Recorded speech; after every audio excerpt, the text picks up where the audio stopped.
All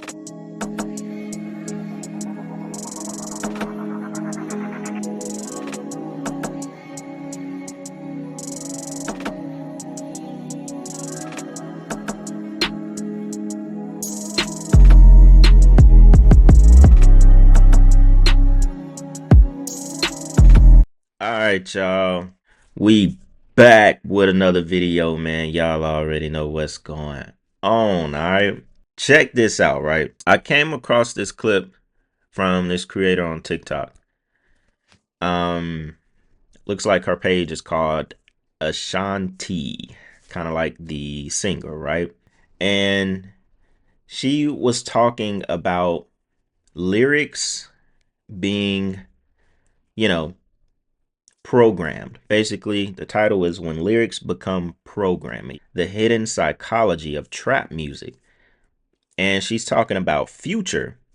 Now, I've never seen her on TikTok. And I really like, you know, this clip because she know what she's talking about. And some of this stuff we've talked about on the channel as far as frequencies within music and how it can pinpoint certain areas of the brain, make you respond, make you react certain ways, how repetitive certain, sounds and hooks and, instruments within the beat, how they can basically program you, right? Now, in particular, she's talking about the artist Future.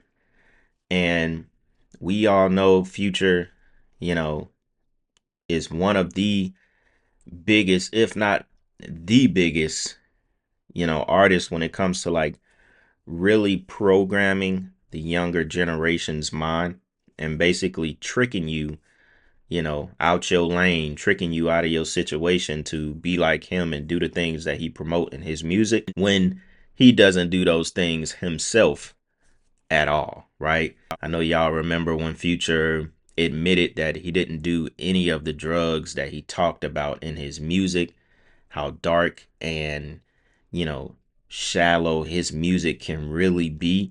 And he's definitely, he's promoted drugs heavy to the younger generation, basically his entire career from when he became mainstream. When Future was, in the beginning of his career dropping mixtapes, he used to actually mention God.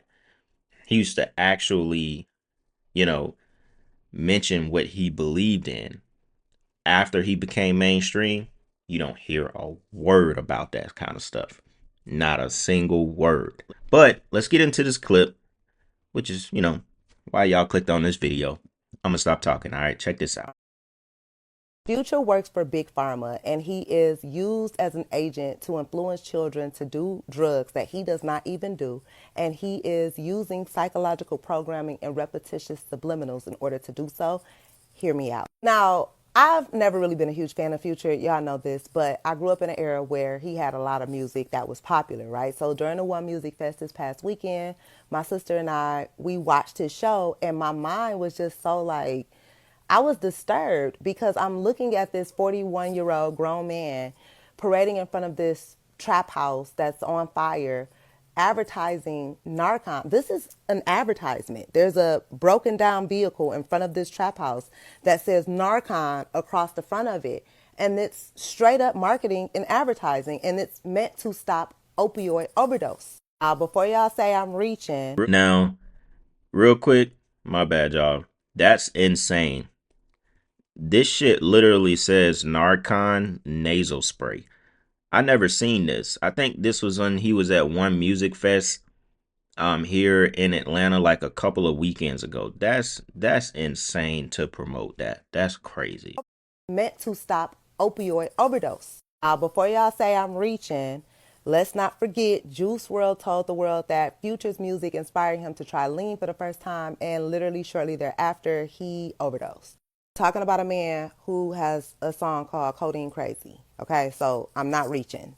It's very much so within reach.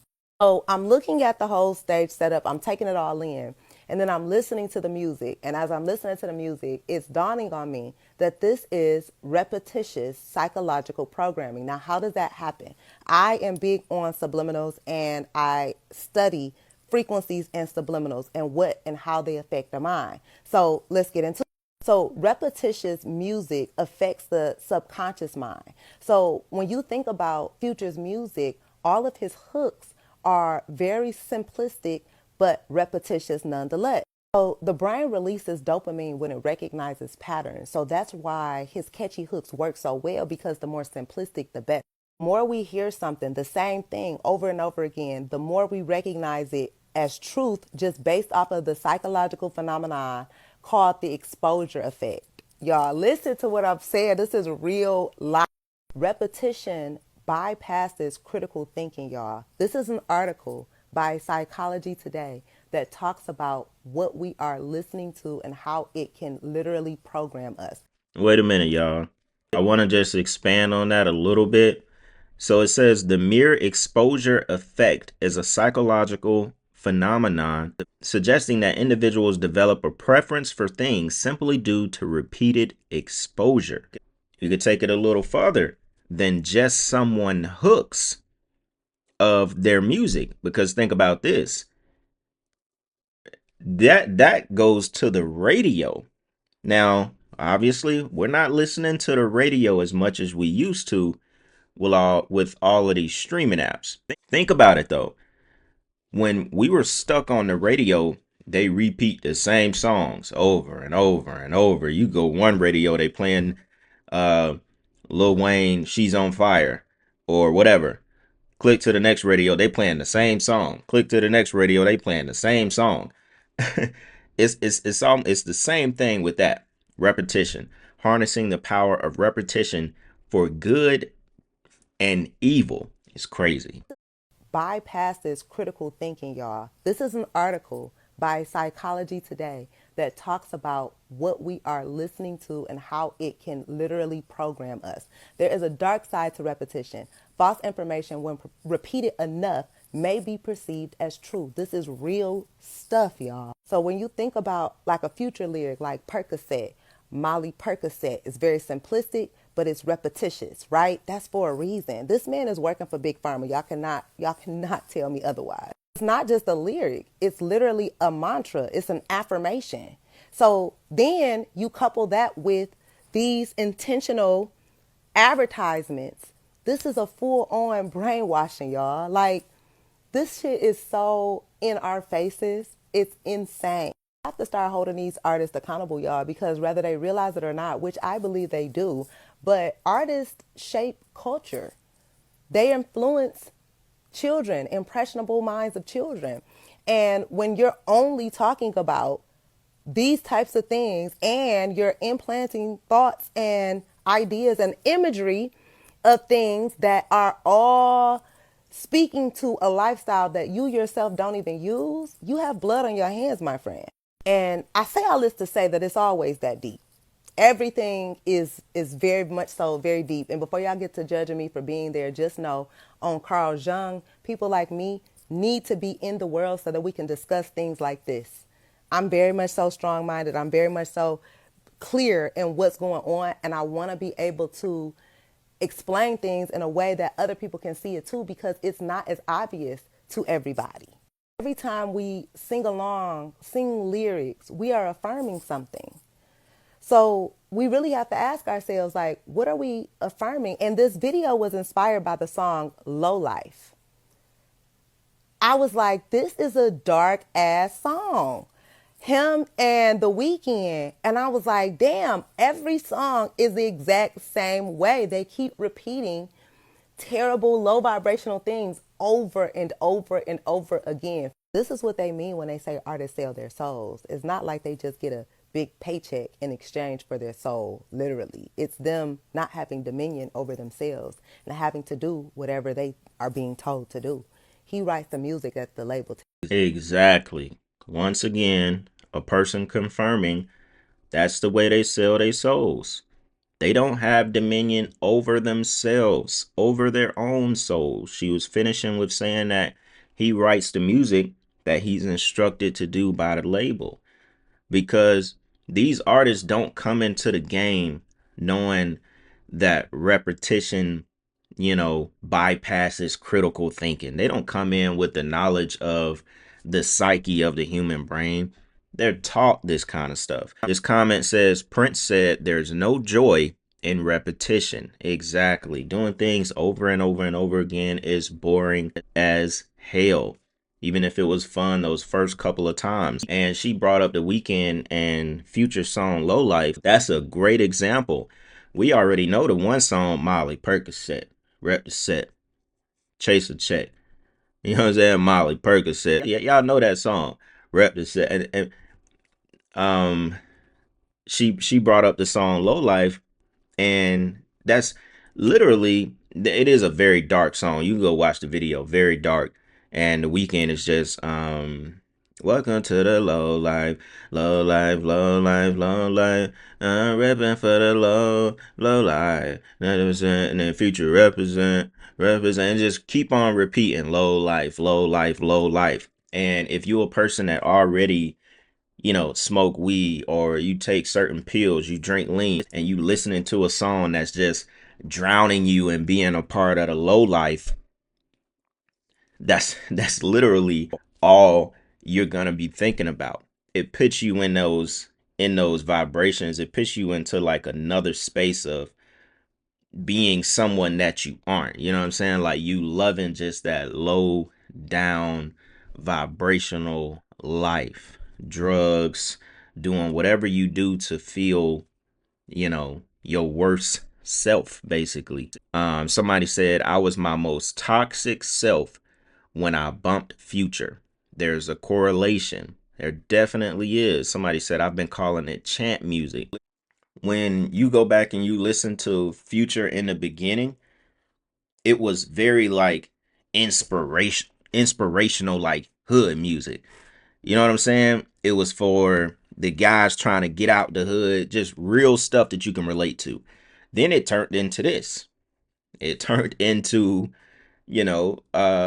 selling you a product, which was dope, which was drugs. Like she said, my boy Future is 41, still performing in front of a burning trap house with a car in front of it that says Narcan nasal spray. Are you, bro? At this point, it shouldn't even be nobody left to, manipulate and talk to with this, but oh yeah, it still is. He's 41, having to still feed the same narrative of taking pills and doing lean. Why? Because his music still reaches that crowd.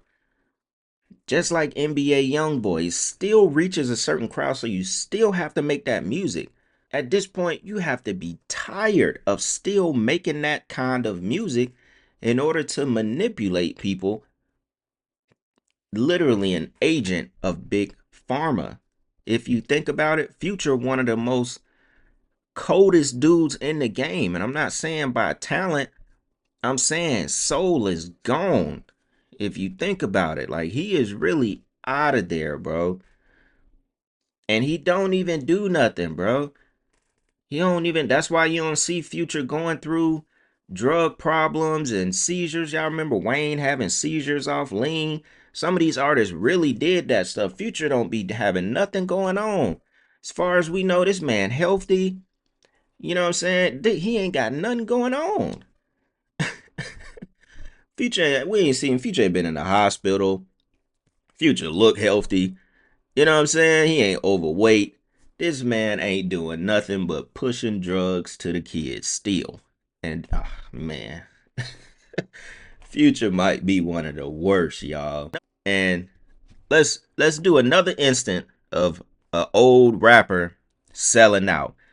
Remember when Snoop Dogg said that he wasn't taking his kid to the movies no more, right? Y'all remember when we talked about that movie from Disney where the two women were like kissing and having a baby or something for the kids, that kid movie? Tell me why Snoop done backtracked done completely backtracked. He done got a check, and now it's all okay. This is crazy. Check this out, y'all. But at this point, you're leaving everyone confused because a couple months ago you were receiving backlash after expressing how you were uncomfortable with explaining same-sex parents to your grandson. And she had a baby with a woman. Well, my grandson in the middle of the movie like, Papa Snoop, how she have a baby with a woman? She a woman. Oh, shit. I didn't come in for this shit. I just came to watch the goddamn movie. Now, all of a sudden, after 3 years, you decide to introduce gay couples in a show you made for kids? It doesn't make any sense. And I honestly don't even pay it any mind unless it's being pushed to kids. Then while explaining what the song meant, you were beating around the bush because you know what you're allowing is wrong. And I'm pretty sure your grandson watches your show, right? I don't really know what's going on here, but y'all pay attention to the interview and let me know what you think down below. Love is Love is a record that my kids program, Doggyland, presented me, where it's the song where it's teaching love is love, it's teaching parenthood, it's teaching the situations that kids and the world is going through right now in a beautiful way through song, dance, melody, and just trying to get more understanding, clarity on how we live and the way we live. And I felt like this music is a beautiful, bridge to bringing understanding. This is a program that we've been doing for years where we involve kids, and these are things that kids have questions about. So now hopefully we can help answer these questions and, help them to live a happy life and understand that love is love. Amen. This man instantly went to preaching love is love. Y'all, this right here is crazy. Y'all already know Snoop about old, damn near 60 years old.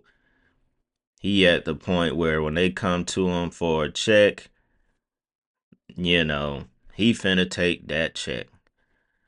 Somebody say he sold out for sure. He a sellout. It's Snoop. He played at a Trump rally. They're all puppets. He said it's like the celebrities don't understand that the world is tired of this stuff. The trend is over. Exactly. Like that's what I was just saying about Future. It's like, bro, they're so deep into this. They souls and stuff so gone doing anything for this money. They don't even care that the world is tired of all this stuff they pushing. They still have a contract to fulfill with the devil. The devil damn sure don't care. You tired of it? Okay, cool. We're gonna push it on you even more. Cause once you get tired mentally, that's when we want to push it on you. That's when we want to break you down even more. You tired of seeing all this stuff? Okay, cool. We finna push it even further because you either gonna get tired and do something or you gonna get tired and just accept it. That's almost like what it is, you know what I'm saying? Snoop literally backtracked. Done did a whole song, whatever, love is love now. It don't even matter who it is. After just coming out and expressing his disbelief in the whole thing for the kids with Disney. That's crazy, y'all. I'm gonna go ahead and end it right here, man. Y'all let me know what y'all think about this video, especially the future thing. I thought that was a very good topic as far as, the repetition of his music and how it's basically just, psychological programming. You know what I'm saying? Especially other young artists that are major right now, controlling the minds of the kids, NBA Youngboy being the biggest. All right. Yeah, man. That being said, y'all, it's Black Balloon, and I'm going to see y'all soon. All right. I'm out.